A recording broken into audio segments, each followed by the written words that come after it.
पाऊस लांबला, ऊस वाळला, पानं करपली म्हणून अजिबात घाबरू नका शेतकरी बंधूंनो.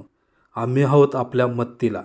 गेली 20-22 वर्ष आम्ही या क्षेत्रात जे काही काम केलेलं आहे त्याचं प्राणपणानं पूर्णपणे पुन्हा प्रतिष्ठापना करायच्या उद्देशानंच आम्ही आपले मित्र मार्गदर्शक म्हणून आपल्या सदैव सोबतीला आहोतच.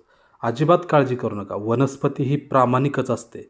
ज्या वेळेला समजा जरी आत्ता पाऊस लांबलेला असेल आणि ऊस वाळलेला असेल, तर ज्या वेळेला तुम्हाला कधी पाणी मिळेल किंवा ज्या वेळेला परत कधी पाऊस चालू होतील, त्यावेळेला जे नवीन कोंब येतात ते तुमच्या पहिल्या ऊसापेक्षाही अतिशय जाड असतात.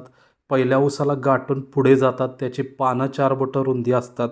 हो, असंच पूर्णपणे 100% गॅरंटीचं तंत्रज्ञान आणि तंत्रज्ञानाचा पुढचाही सल्ला की जो आम्ही प्रामाणिकपणे आम्ही स्वतः BS ॲग्री असताना सगळ्यात महत्त्वाचं आम्ही शेतकऱ्यांची मुलं असल्यामुळं आपणाला परफेक्टली देतच आहोत आणि इथून पुढंही देतच राहणार आहोत. त्याकरताच आपण फक्त भले आमचं तुम्ही 1ही रुपयाचं काही वापरू नका, परंतु आमच्या सल्ल्यानुसार जावा.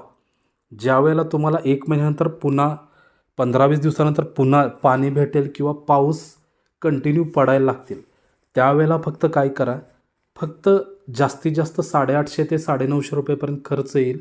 एखादा 200 लिटरचा तुमचा ड्रम असेल तर कुठल्याही लोकल कृषी सेवा केंद्रातून एक फक्त युरियाचं पोतं घ्या आणि एक मॅग्नेशियम सल्फेटची बॅग घ्या आणि ते तुमच्या 200 लिटर पाण्यामध्ये टाका.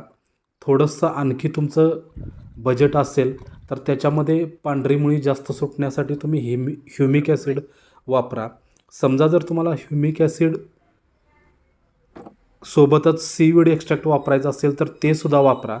आणि जर तुमचं थोडंफार आणखी काही बजेट असेल तर परफेक्टली जर पूर्णपणे आमच्या पद्धतीनं आपल्याला करायचं असेल तर 6 प्रकारची ओरिजिनल पावडर फॉर्ममधील औषधे आपल्याला त्या ड्रममध्ये जर आपण टाकली तर युरिया मॅग्नेशियम हे 2 घटक आणि 6 प्रकारची ओरिजिनल औषधांचे 6 घटक असे टोटल 8 घटक ज्या वेळेला आळवणीतून पंपाचं नोझल काढून या ऊसाच्या खाली बुडाला जातील त्यावेळेला अतिशय एक्सलंट असे रिझल्ट आपल्याला मिळतील.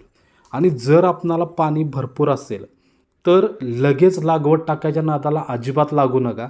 कारण जोपर्यंत तुमची नवीन मुळी सुटत नाही आहे, नवीन मुळी येत नाही आहे, तोपर्यंत या वरच्या लागवडीचा काहीही उपयोग होणार नाही आहे. नवीन मुळी कधी येईल जर तुम्ही आळवणी दिली तर. समजा जर तुम्हाला आळवणी देणं शक्य नसेल, ऊसात फिरणंच शक्य नसेल, तर डायरेक्ट पानांच्यावर तुम्ही फवारे घ्या आणि स्प्रेद्वारे तुम्ही अशा प्रकारचे घटक त्याच्या शरीरात भिनवा की ज्याच्याद्वारे जास्तीत जास्त आधी पांढरी मुळी सुटली पाहिजे, नवीन कोंब यायला पाहिजेत. आता रासायनिक खतांच्या किमती खूपच वाढलेल्या आहेत आणि ही रासायनिक खतं आपल्याला जी पाहिजेत, अगदी जसं तुम्हाला आत्ता युरिया सांगितला आहे तो सुद्धा उपलब्ध होईल का नाही ह्याची गॅरंटी नाही आहे. परंतु जर प्रामाणिकपणे आम्ही शेतकऱ्यांची मुलं आहोत म्हणून तुम्ही फक्त आमचा सल्ला घ्या.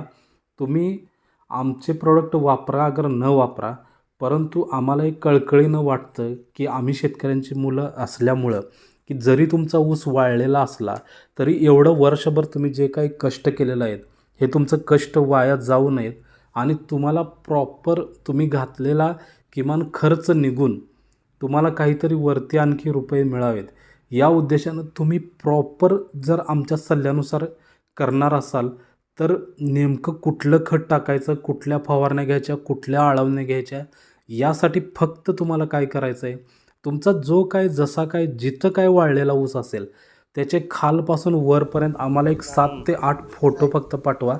आमचा व्हॉट्सअप क्रमांक आहे 9890669083. आम्ही आपणाला योग्य तो सल्ला देऊ. रासायनिक खतं तुम्ही तुमच्या गावातल्या कुठल्याही दुकानातून किंवा सोसायट्यातून घ्या. आम्ही रासायनिक खतं विकत नाही आहेत, फक्त ती कुठली वापरायची हे परत एकदा कळकळीनं आपणाला सांगतो आहे की प्रॉपर आपणाला गायडन्स आम्ही देऊ.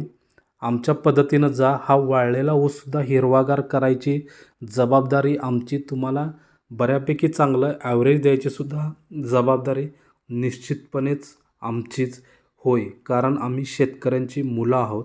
नमस्ते.